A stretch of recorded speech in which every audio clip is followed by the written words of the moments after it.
नमस्कार साथियों, जन अखबार देख रहे हैं आप। आपके साथ मैं हूं अनुपम प्रसून। नीतीश कुमार ने जो वादा किया था सरकार बनने से पहले 1 करोड़ रोजगार देने का, उस वादे की तरफ सरकार बढ़ चली है। और आप पूछेंगे कि कैसे, जब हम आपको ये सारी जानकारी दे रहे हैं उससे चंद घंटे पहले ही नीतीश कुमार ने एक इतना बड़ा फैसला लिया है जो बिहार की तस्वीर, तकदीर सब कुछ बदल देगा। और इसी में वो भी फैसला शामिल है कि कैसे बिहार के लोगों को 1 करोड़ रोजगार के अवसर मिलने जा रहे हैं। इसलिए आखिर तक इस वीडियो को जरूर देखिएगा। याद करिए साल 2015 का वो दौर जब नीतीश कुमार आरजेडी के साथ चुनाव लड़े और बम्पर, उस समय भी उनकी बम्पर जीत हुई थी। महागठबंधन बनाकर नीतीश कुमार ने चुनाव लड़ा और नतीजा ये हुआ कि उस चुनाव में नीतीश कुमार की पार्टी जेडीयू और आरजेडी ने मिलकर चुनाव जीता, सरकार बन गई। और सरकार बनने के बाद 7 निश्चय नीतीश कुमार ने लागू करने का फैसला किया। 7 निश्चय मतलब जिसको 7 गारंटी आप बोलिए, बाद में 7 गारंटी उसको कहा जाने लगा। उन 7 निश्चयों को लगातार नीतीश कुमार, चाहे सरकार किसी भी पार्टी के साथ चलती रही हो, आरजेडी के साथ चली या बीजेपी के साथ चली, दोनों परिस्थितियों में उन 7 निश्चयों को लागू करते रहे। और इसके 2 चरण पूरे हो गए। मतलब 2 चरण कहने का मतलब कि एक चरण था 2015 से 2020 तक और दूसरा चरण फिर आया 2020 से 2025 तक। और अब नीतीश कुमार ने यह फैसला किया है कि वो तीसरे चरण की तरफ बढ़ रहे हैं उन 7 निश्चयों को लेकर। और अब जो बड़ी खबर आ रही है उसमें जो नंबर 1 पर है नीतीश कुमार के इस फैसले में कि रोजगार दोगुना किया जाएगा, आय दोगुनी की जाएगी। देखिए, रोजगार एक अलग चीज है। रोजगार मतलब कि आपको काम मिल गया, उस काम के बदले पैसे मिल रहे हैं। लेकिन अब इस पर फोकस करने से ज्यादा नीतीश कुमार की सरकार इस बात पर फोकस भी कर रही है कि रोजगार मिलने के साथ साथ आमदनी आपकी डबल हो। पहले अगर 100 रुपए कमाते थे तो 200 रुपए कमाए। इसके लिए 7 निश्चय जो प्लान है, जिसका तीसरा टर्म शुरू हो रहा है, उसमें खास तौर पर पहल की जा रही है। और हो क्या रहा है कि 10,000 रुपए महिलाओं को स्वरोजगार के लिए दिए जा रहे हैं, जो 2 लाख रुपए तक बढ़ाए जाएंगे, मतलब 2 लाख रुपए तक दिए जाएंगे। और सरकार की और जो भी योजनाएं हैं उनको बहुत तेजी से लागू किया जाएगा। 94 लाख गरीब परिवारों को प्राथमिकता के आधार पर रोजगार देने का प्लान किया गया है। अगले 5 वर्षों में 1 करोड़ युवाओं को नौकरी और रोजगार के अवसर दिए जाएंगे, ये फैसला हुआ है। दूसरी चीज जो हो रही है वो बिहार में औद्योगिक क्रांति लाने की हो रही है। औद्योगिक क्रांति, जब हम कहते हैं कि बिहार में औद्योगिक क्रांति कैसे आएगी, भाई कोई मतलब आप देखिए समंदर से जुड़ा हुआ नहीं है। आज भी वहाँ पर कुछ जगहों पर अपराध इतना ज़्यादा है जिससे शायद सरकार भले ना बताए, लेकिन वो बात सामने आ ही जाती है। तो अब इन दोनों चीज़ों पर फोकस किया जा रहा है कि जब 2005 में नीतीश कुमार आए और उसके बाद से जिस तरह से लोगों का भरोसा बढ़ा, वो भरोसा वापस लौटे। हाल में कुछ समय पहले तक, कुछ महीने पहले तक आपने देखा होगा व्यापारियों को टारगेट किया जा रहा था। तो इन सब चीज़ों को देखते हुए ये फैसला हुआ है कि समृद्ध उद्योग और सशक्त बिहार बनाएंगे। अब ये कैसे होगा, इसके लिए समिति का गठन किया गया है। और समिति का काम क्या होगा, देखिए हमारे पास जो जानकारी आ रही है, पूर्वी भारत का, बिहार को पूर्वी भारत का नया टेक हब बनाया जाएगा।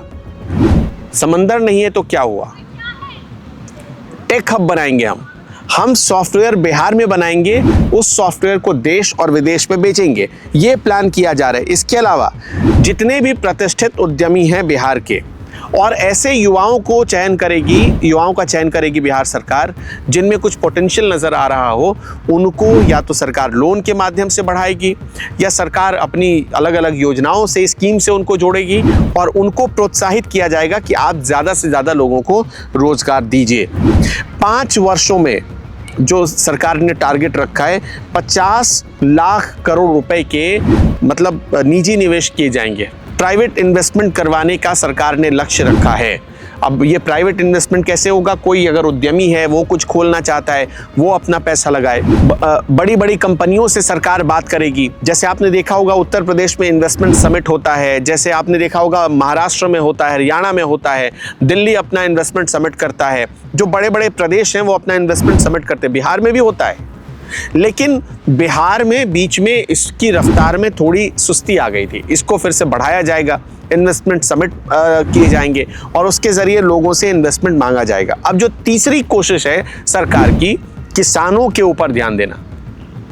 किसानों के ऊपर ध्यान देते हुए कृषि में प्रगति और प्रदेश की समृद्धि, ये नारा दिया गया है। और इसके तहत क्या होगा, एक कृषि रोड मैप तैयार किया गया 2024 से लेकर 2029 तक का, जिसमें डेयरी और मत्स्य पालन पर खास जोर दिया जाएगा और राज्य के सभी जितने दुग्ध उत्पादक समितियां हैं उनका गठन किया जाएगा पंचायत लेवल पर।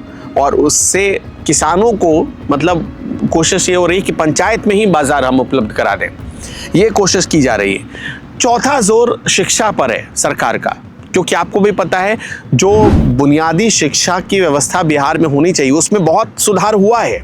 लेकिन आज भी अगर आप देखेंगे तो देश में बाकी स्टेट के मामले में बिहार बहुत पिछड़ा नजर आता है, नीचे से तीसरे या चौथे नंबर पर आपको नजर आएगा।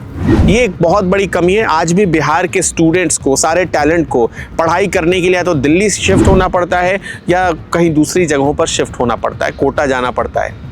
तो कोशिश ये हो रही है कि पटना में ही हम या बिहार में ही हम इतनी बड़ी ऐसा कुछ इतना बड़ा कर दें, या जो सरकारी एजुकेशनल इंस्टीट्यूशंस हैं उनको इतना स्ट्रॉन्ग बना दें कि हमें हमारे बच्चों को बाहर भेजने की ज़रूरत ही ना पड़े। ये कोशिश कर रही है सरकार।